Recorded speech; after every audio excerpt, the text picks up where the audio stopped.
Hello, welcome. তো এর আগের ভিডিওতে আমি যেমন বলছিলাম সাপ্লাই চেইন নিয়ে কথা বলছিলাম। তো আজকে সাপ্লাই চেইন ম্যানেজমেন্ট নিয়ে কথা বলবো। তো ম্যানেজমেন্ট যেমনটা হয় সাধারণত আপনার এজন্য আমি ম্যানেজমেন্টটাকে একটু আলাদাভাবে ডিফাইন করছি, আলাদাভাবে কালার করছি।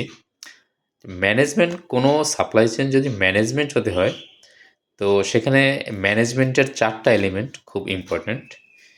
যেমন প্ল্যানিং, অর্গানাইজিং, লিডিং এবং কন্ট্রোলিং।